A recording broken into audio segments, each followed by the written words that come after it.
Hello, dear friends. A Christmas legend. Once upon a time, in the invite tower of a little church, there were 3 wonderful bells. They rang only on Christmas Eve when the people brought their gifts to church to be given to the poor in remembrance of the Christ child. Nobody knew who rang them.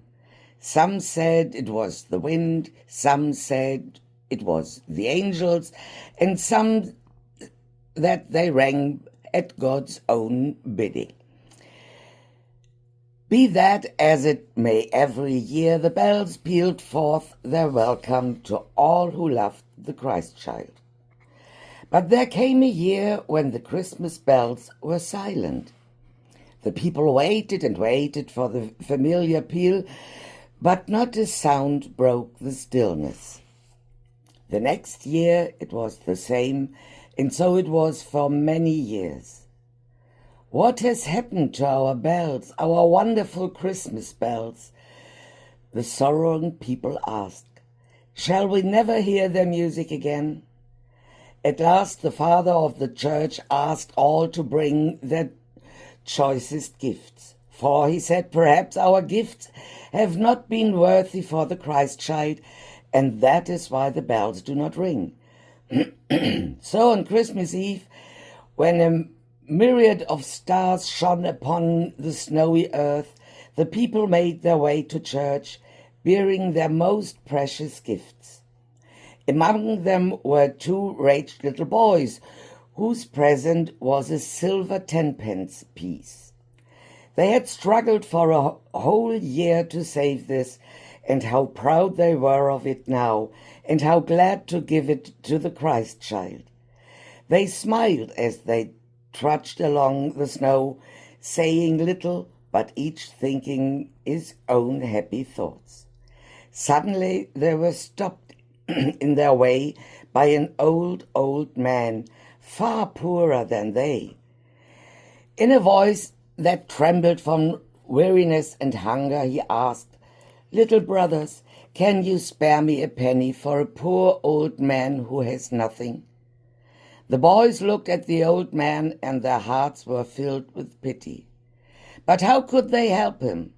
They had no penny, but only their silver piece, and if they gave him this, what of their gift for their Christmas child? The problem puzzled them.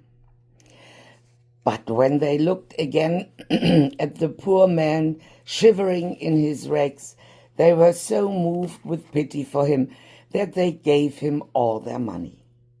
The old man was overcome with joy at the magnificence of their gift. "May God bless you for this, little brothers," he said, and with a last long look of gratitude, he bade them farewell and shuffled away in the snow. The boys went on, and although now they had no gift for the Christ child, they knew in their hearts that God would understand, for wasn't the poor old man also his child?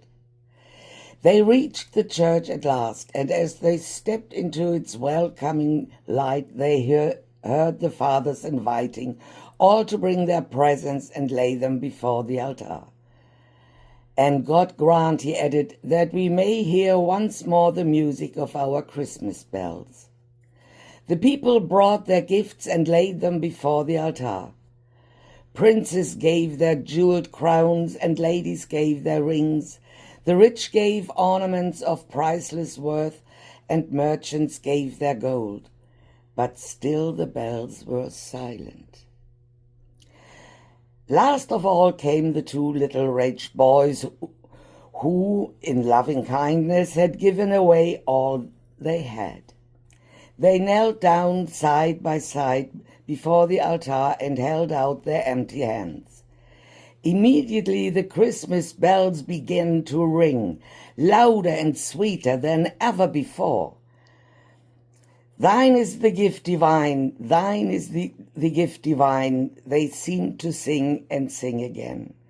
Those who had given their plenty knelt down in all humility, and with tears of joy in their eyes gave thanks to God for the music of the Christmas bells. Ring-a-ding-ding, ring-a-ding-ding. Can you hear the bells? The Merry Christmas bells. Peace on earth they ring. Goodwill to men they sing. Peace on earth, goodwill to men. They ring and sing again. The Merry Christmas bells, the Merry Christmas bells. This is the wonderful story of Enid Blyton.